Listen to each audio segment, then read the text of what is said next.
So for the techniques of integration, this presentation is an excerpt from the Calculus with Analytic Geometry by Lightholtz Hill. If you have the book, then you don't need actually the copy anymore. So we'll start with the two topics here, which are on integration by parts and integrals involving powers of sine and cosine functions, as well as your integrals of functions of the following forms. Sine mx, cosine nx, cosine mx, cosine nx, sine mx, and sine nx. Then the second part would be on integrals involving powers of tangent, cotangent, secant, cosecant, as well as integration by trigonometric substitution. Then the last part would be on integration. So inati-hati ko yung PowerPoint presentation para hindi masyado mabigat. But if we can finish at least 2 topics for today, then that would be good. Okay, so we'll start with integration by parts. And the first 3 topics, integrals involving powers of sine and cosine, integrals of functions of the following forms.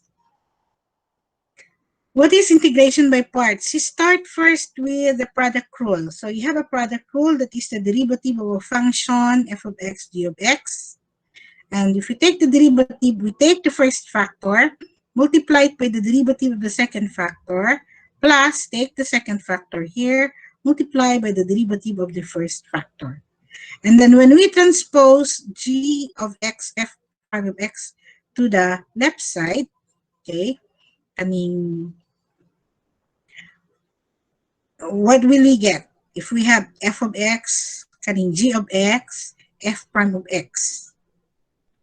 Dito siya, no? Palhina siya dito. So, we will have negative na. So, f of x, g prime of x is now equal to, pag nagbalhin niya, we will have d of x, f of x, g of x minus g of x, f prime of x. So, bali ganito siya. Okay. See if I can tingnan natin sa yung pen dito. Para makita ninyo yung ginagawa ko. Yung pen. Let us have a red pen. Okay. So, bali ito siya. You have this one. Hindi ko makita yun. Etong f of x, g prime of x, iwan yan siya dito. And then, this one, g of x, f prime of x, bali na to diri. So, when you transfer that, it becomes negative, di ba? So, meaning to say, you will now have this, d of x, f of x, g of x, minus g of x, f prime of x. So, this is your f of x. Nire-write lang siya na, nandito lang siya na side. But it's the same thing. So, after that, you try to integrate both sides. You integrate itong, this one. How do you integrate this? When you integrate that, then you will have the integral now of f of x, g prime of x dx. But this is f of u, you have g of u, which is the derivative of g of x. Hindi sila pareho na function, di ba? So, when you make use of integral of d of x, f of x, we know that your derivative and your integral are opposite processes. So, bale, you take the derivative, then you integrate it, then you go back to the same function. So, kani siya, mahimo na siyang, kani kay gi-integrate, then ikuha ang derivative. So, kani will just be, when you integrate derivative, you just simply get this, f of x, g of x. And when you integrate g of x, kanina po, integrate na po nga side, integral of g of x, f prime of x dx. So, you have g of x, definite na function, di ba? So, dili siya pwede ma-integrate basta-basta. So, that, from here, you now come up with, for convenience in computation, you let your u be equal to f of x, and your v be equal to g of x. So, you come up now with the following formula. Integral of u dv is equal to uv minus v du. And this formula express the integral u dv in terms of another integral u du. So, we need to say, ang inyong formula for your integration by parts, we call this your IBP. Integration by parts is, you have the integral of u dv is equal to u times v, okay, minus integral of v du. Now, this procedure is only good for functions which are rewritten in terms of u and v. So that, for example, we have the integral of x ln of x dx. So, kaninga function, when you integrate that, and you can let your u to be equal to ln of x, this is your u, and your dv is your, kani ang dv, x and dx, that's your dv. So you now have integral of u dv equals u times v minus integral of v du. Diba? Mano yung formula. Okay. So if your u is equal to ln of x, and kan naman ang u, no? We let u be ln of x. Then ang dv nato kay x dx, we need our v, diba? To be able to evaluate. So that you can evaluate your kaning dv, integrate dv, you also integrate x dx. We know that the integral, by the way, ang integrand, if you have integral of x to the n dx, that's equal to x to the n plus 1 over, okay, n plus 1 plus c. Now, remember, nasa derivative, di ba mag-minus ta?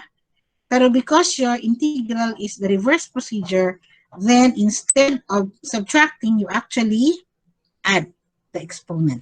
Okay? Pag naka-exponent ano. So that the integral na of dv, is equal to v equals, and the x understood na 1 ang yung exponent. So you have x squared, okay, over 2. Actually, there is a plus c. Okay? So, hindi na yan pasinatid, pero may plus c yan dyan. But it was written here na dito sa end. Okay? So, that's why you have your x squared. V is now x squared equals 2. As for your du, okay, since you let u be equal to ln of x, di ba ang derivative ng ln is 1 over u du. So, meaning to say, ang derivative ngayon ng ln of x is 1 over x dx. Kasi ang union at this time is your x. So, you will have 1 over x as a derivative. Okay? So, substituting value, u dv, okay, this is u is your ln of x. Okay. Then dv is this one, x dx. So, you have your integral of u dv equals u times v minus integral of v du. But what is our u? Our u is this one. Our u is ln of x. This one, ln of x. Ito. Masan na yun aking kamay. Ito, ln of x. That's your u. So you have your u, ln of x, times, makita yung aking ano yan. U, this is your u, which is ln of x. And then your v, which is x squared over 2. Itong b ninyo. X squared over 2. So, this now is your u times v. Minus integral of v. What is your v? Your v is x squared over 2. So, x squared over 2 times dx. dx over x. Integral of v du. Your v is x squared over 2. Your du is supposed to be ito, dx over x. So, you have here dx over x. And writing further, you will now have x squared over 2 ln of x minus, di ba constant yan? You can take it out of the integral sign, so 1/2. Kaning x squared cancels out with x. So, mabili nilang kay x. So, you will have x dx. So, gawas naman ang 1/2. From there,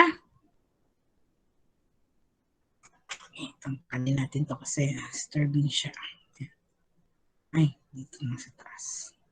you have 1/2 x squared ln of x minus, okay, why did we get 1/4 x squared plus c? Di ba ang integral sa x, uy, sana ka? Okay. Ang integral sa x dx is actually x squared over 2.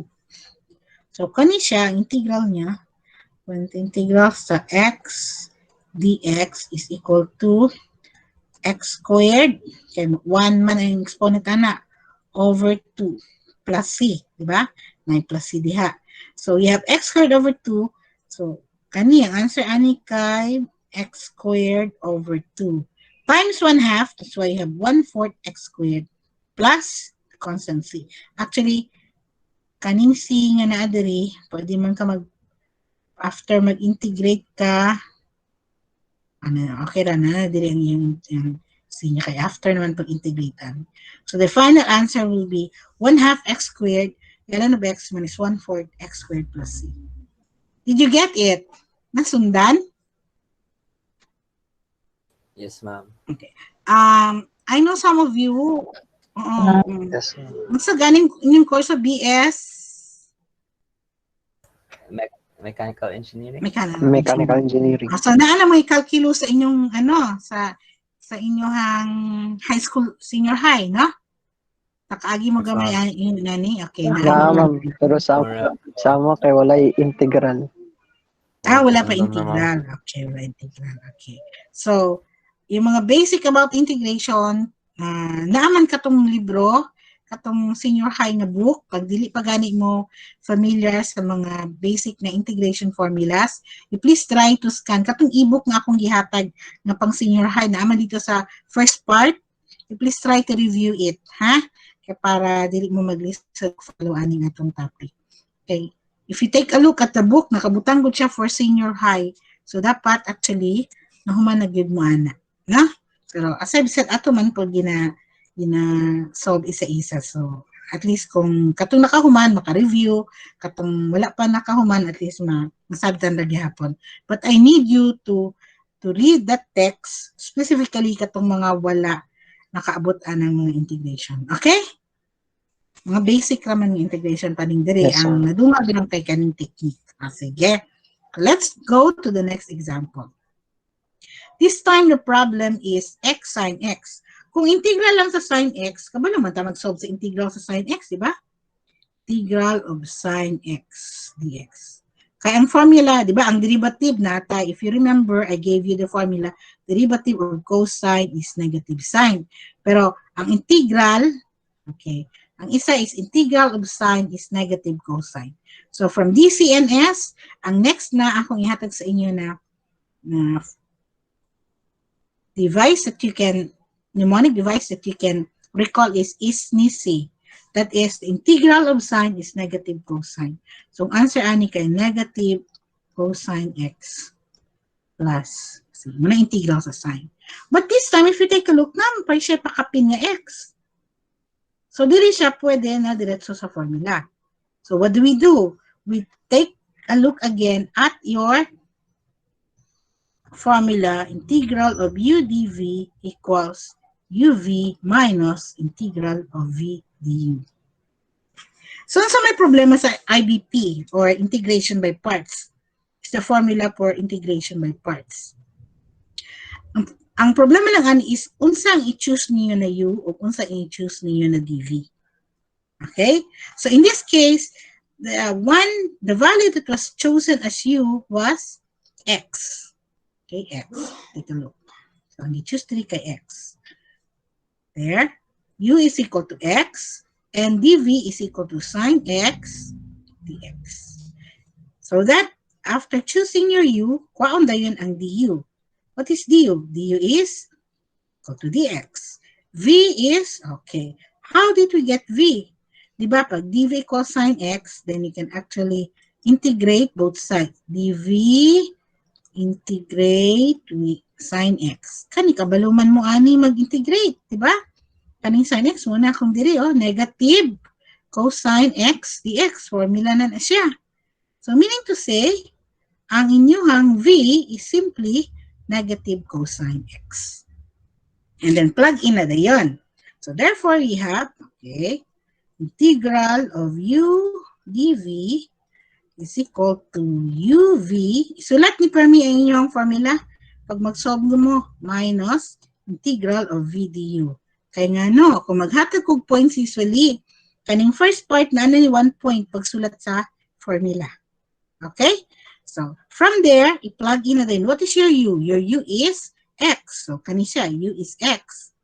So, u equals x. Then, ang dv kay kani. Sine x dx. Diba? Muna yung itong dv. As I've said, ang pagsugod manggod, ang problem niyo is, you have to identify mo itong problem niyo. Asa man akong u diha? Asa, sometimes by trial and error. Pero, most of the time, pag sige mo og practice og solve, pagkakita pa lang niyo sa problem, ma-identify niyo na din unsa ang kinahanglan nga yun ninyo kung saan dv. Ang hint is that, kinahanglan ng inyong dv kay inyong ma-integrate dayon nga makuha niyo dayon ang v. Okay? So, kung ma-integrate nyo dayon ang v, they mean to say, ang dv, then you will be able to get your v.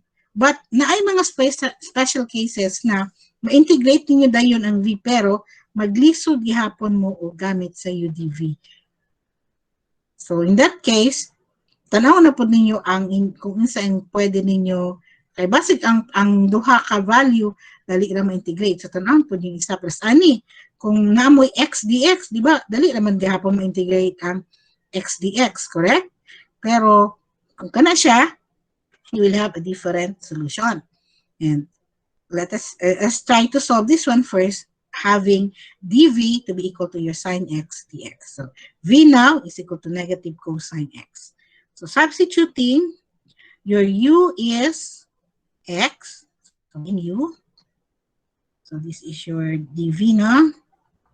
So, muna siya ang inyong u. Then, ang v, kay ang u wala ang u diri kay walay appeal ang negative, di ba? Kanilang. Iburahin ko. So, ano pang erase diri? Eraser. Ito.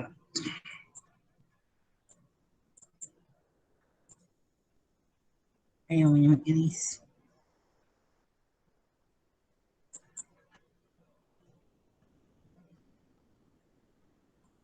Ayaw niya. Sige lang, hindi lang sa maglihok.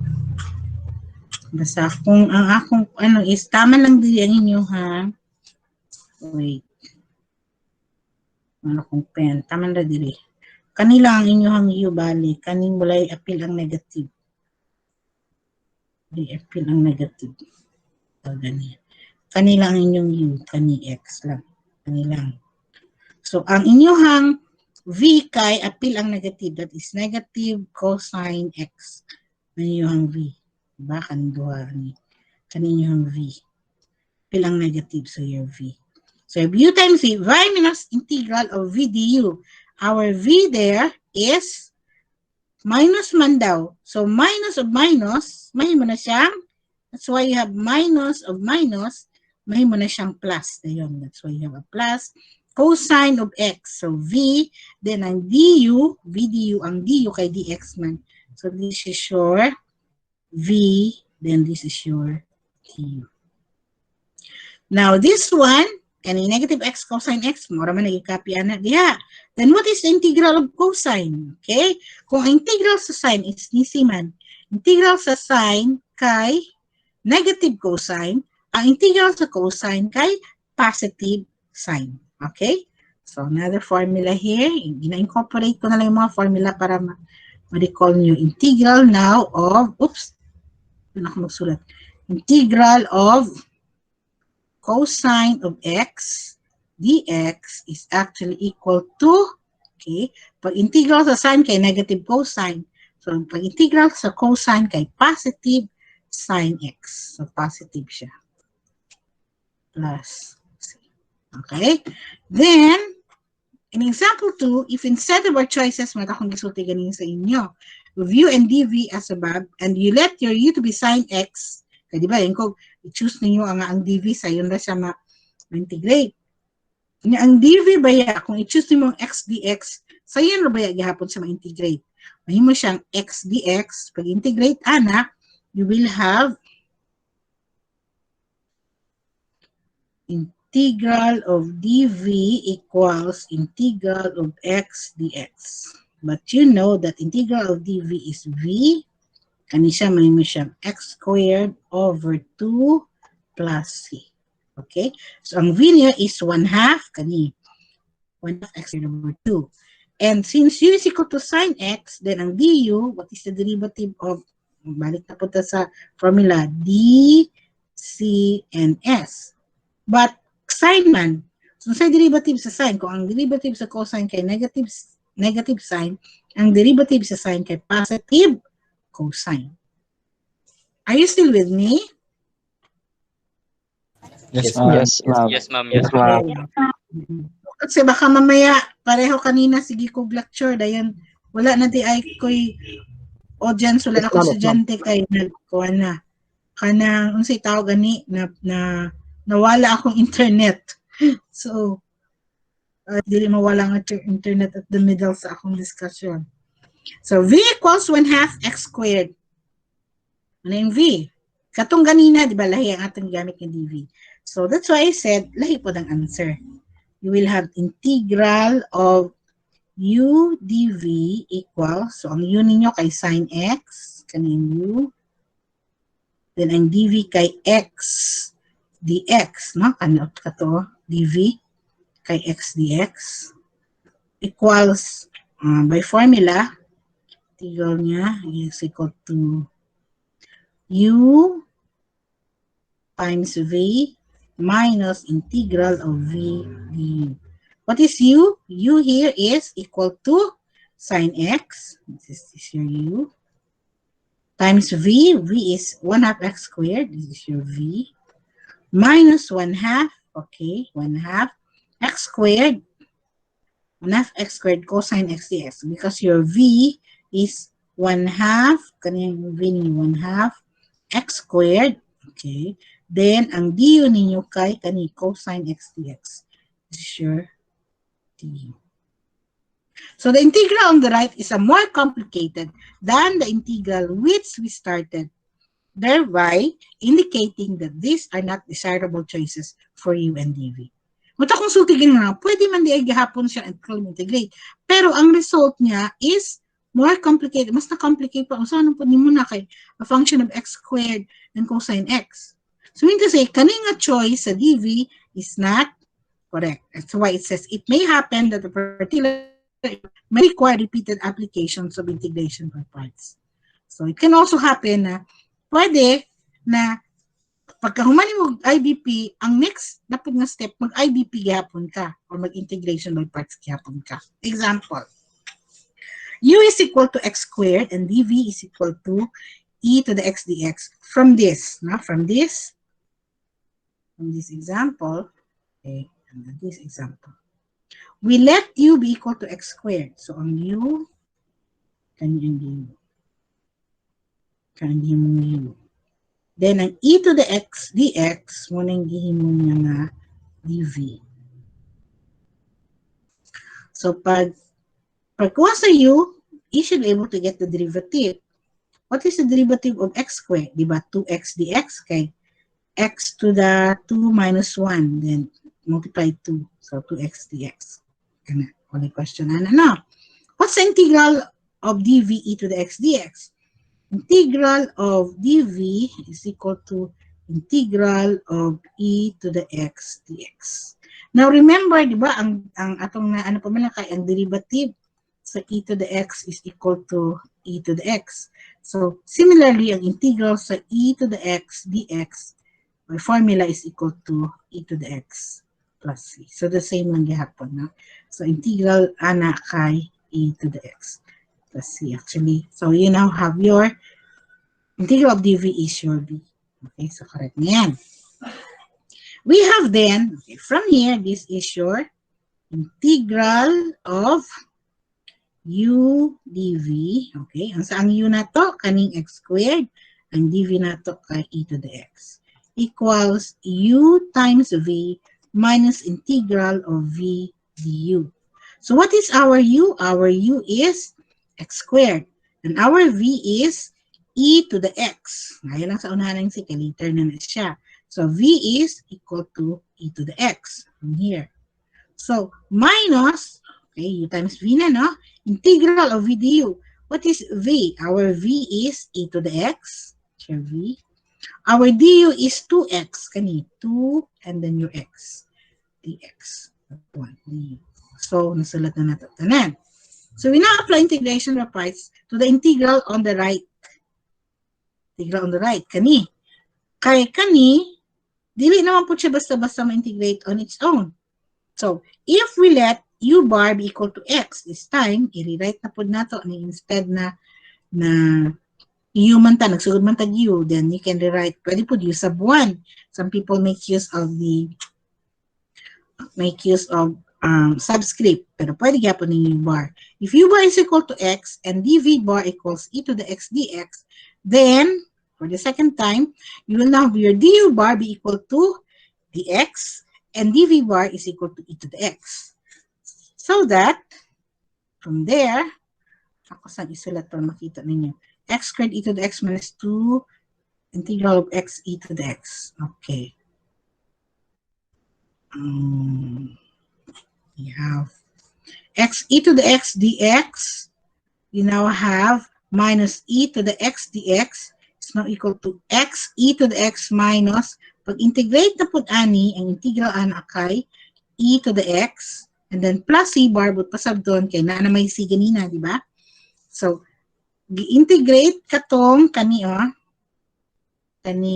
twice of e to the x dx.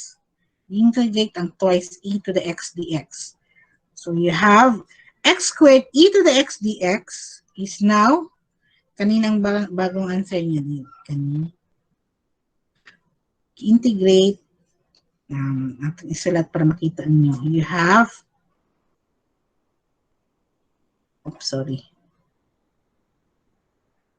x squared e to the x.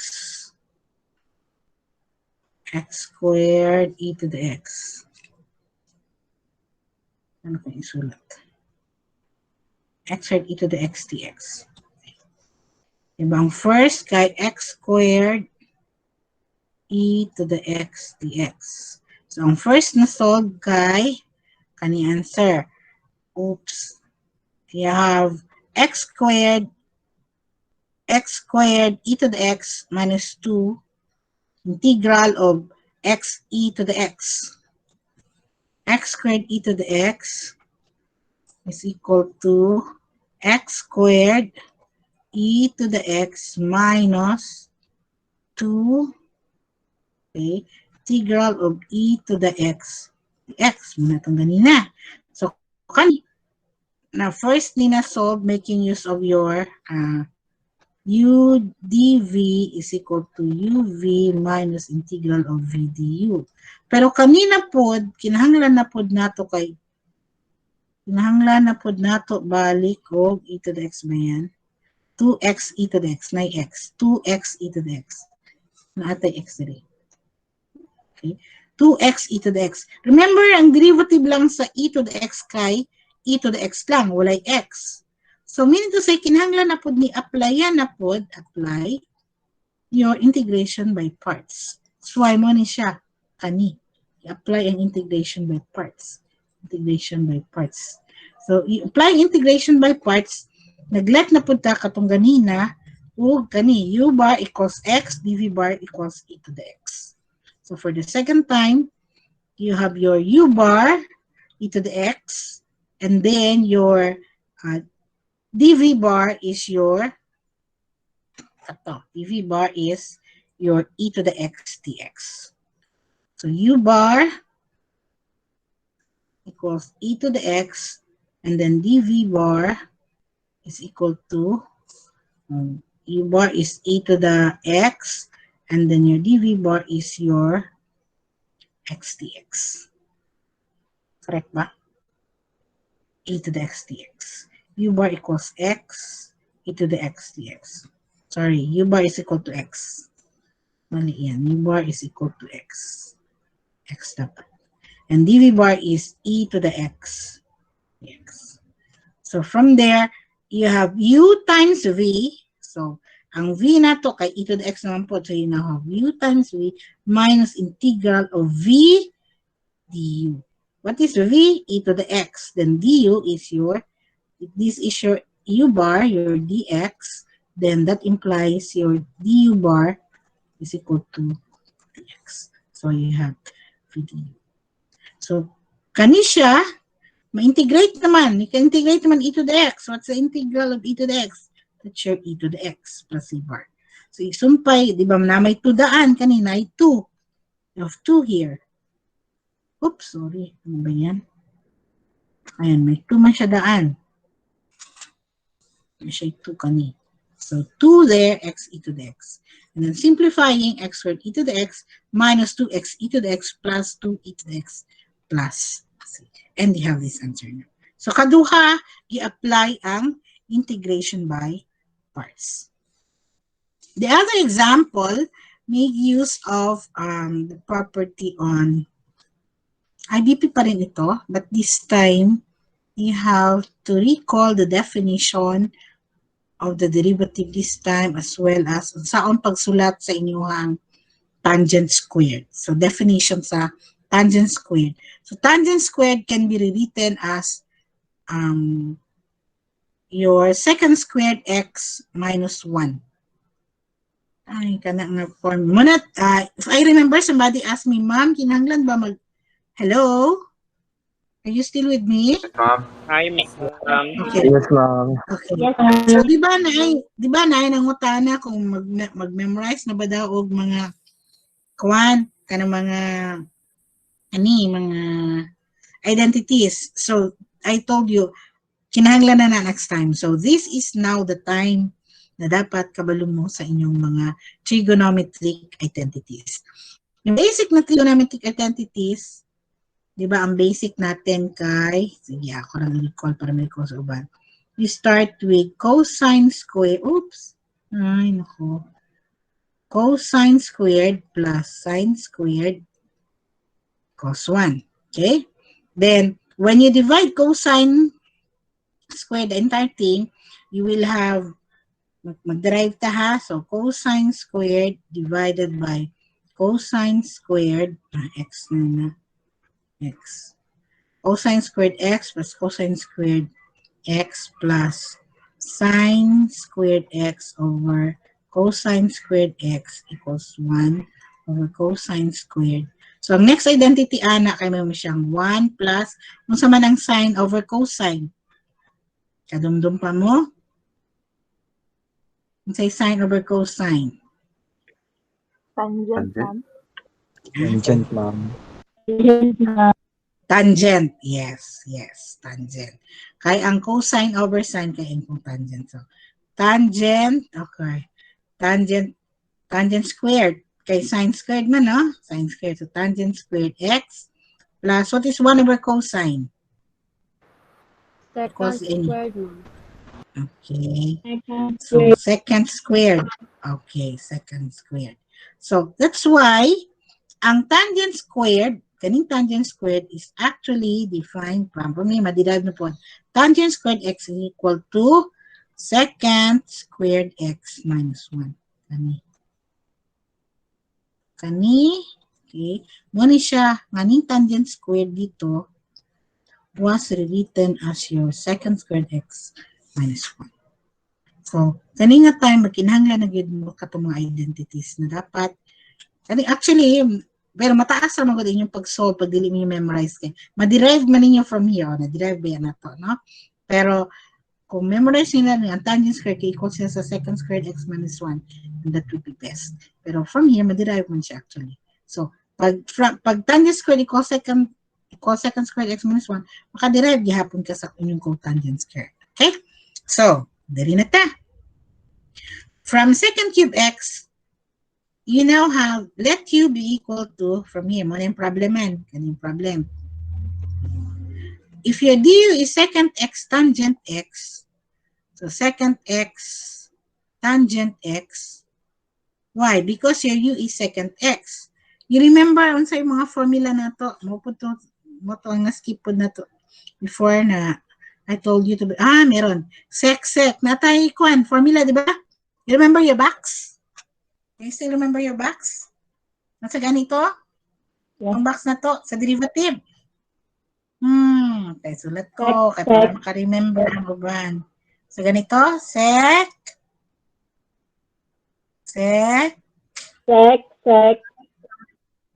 Tan. Correct? Ngayon, cosecant, negative. Kinsa makarecall? Sige daw. Then, Tapos cotangent man. okay, sige.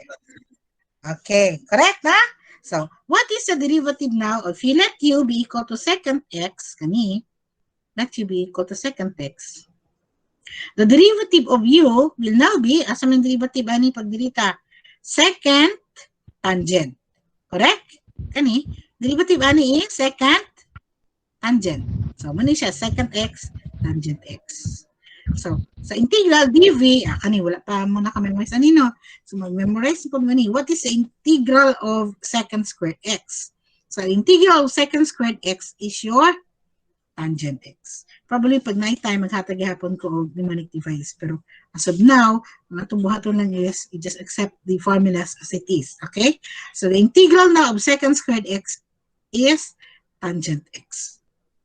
Okay. So, therefore, ang second cube x dx, which is supposed to be your yung ato ang integral of u dv equals uv minus integral of v du. Correct? So, ang u nato kay second x.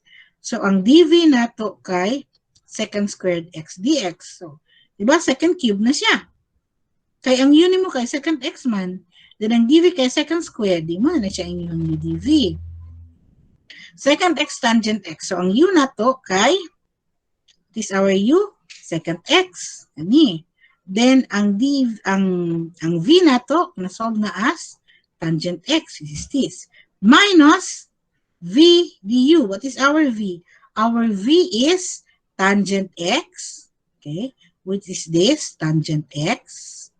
Then, ang du na to kay second x tangent x man. That's why, nahiwa na siyang tangent squared x.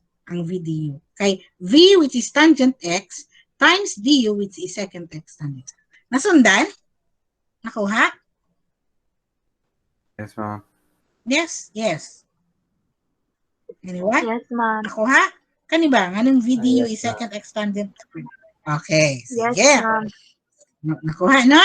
Now, from there, you now have your second x tangent x. Then, para ma-solve ni siya, kaya wala man tayo formula ni diretso, i-rewrite siya ang inyong tangent squared x. So, how do we rewrite tangent squared x?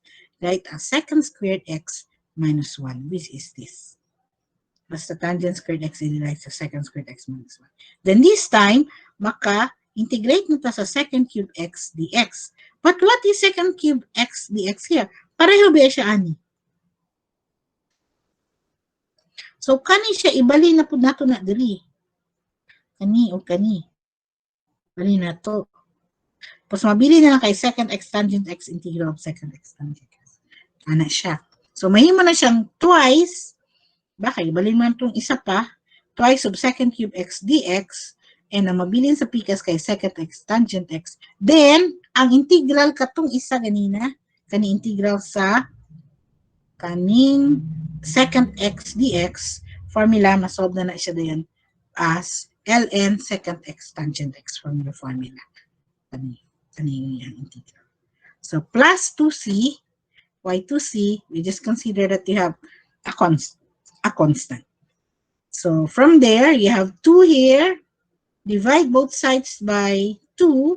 So, 1/2 second x tangent x per 1/2 ln of second x tangent. So, this is now your answer. First part pa lang yan ng IDP. So, integrals involving power of sine and cosine functions. So, the formulas for the indefinite integral of the sine cosine functions follow immediately from the corresponding formulas for differentiation. So, that's why you can actually solve for integral for sine u du, integral of cosine u, ay mga proof, dili na kaya ano ha, dapat i-memorize nyo. So again, ang sa atong yin, integral of sine is negative cosine. Kanina niyo tandaan. Then, gikan ta sa derivative of cosine is negative sine. Integral of sine negative cosine means sa integral of cosine is positive sine na dayon. Kanina dayon. Okay? Find the integral now of cosine of ln of x over x dx. So if we let u be equal to ln of x, then du equals dx over x. We have integral of cosine of ln of x over x is equal to dx. I'm sorry, integral of cosine of ln of x over x dx is equal to cosine of u du. Why is that so? We let, mag-substitute lang ta, ang ln of x, we rewrite that to be equal to your u. So, ma-rewrite na tayo as cosine of u du. Bakit? Ang du natin, what is the derivative of ln of x? So, du, the derivative of ln of x is dx over x. This one from here. So, we now have dx over x is your u. I'm sorry, dx over x is your du and your cosine of u. So, from a very, because of substitution, is by substitution, you can rewrite that integral of cosine, di ba nga to is integral of sine is negative cosine. So, integral of cosine is positive sine. So, you have sine, then balik na yun ang ln of x, which is your u. Okay? Dayon, find the solution when u is equal to, kanina po, it looks difficult, pero, again, by substitution, you can let this one to be equal to 1 minus cosine of x to be your u. So, if this is your u, then derivative now of u from here. What is the derivative of cosine? Derivative of cosine is negative sine. So, kaning derivative of 1 is 0. Derivative of cosine is negative sine. So, pero nanay negative daan. So, may mo siyang sine x na dayon ang du. So, pag i-write ang sine x dx, that becomes du, which is your sine x, dx, ang du ninyo, over, kaning 1 minus cosine x mo na inyong. So, kaning part, analysis na ta diri nga part, you have to know certain things that you can actually rewrite this as u, 1 minus cosine x, then your du will be your sine x dx. Eh kung dili na ka magbasa diretso, adi ka ka-integrate unless you rewrite it as such. So you now have ln of u, di ba? Naman tayo formula sa integral of du over u is equal to ln of u plus c. So you have ln of u plus c. Balik na po, substitute balik yung 1 minus cosine. Find 1 plus sine x dx. Kani siya actually is just a method wherein you have values that you have to substitute. Kani siya. Integrals na ay values. So, pag integrate sa 1 plus sine x, integral lang man siya. How do you integrate 1 plus sine x? Integral ani kay integral of from 0 to pi of dx plus integral of sine x dx from 0 to pi. But what is the integral of dx? X man integral niya. What's the integral of sine x? Integral of sine is negative cosine. So, negative cosine x. So, evaluated from 0 to pi. Ano siya? X minus cos. And what does it mean? It means to say that you substitute the upper limit minus the lower limit. Kaniyang upper limit.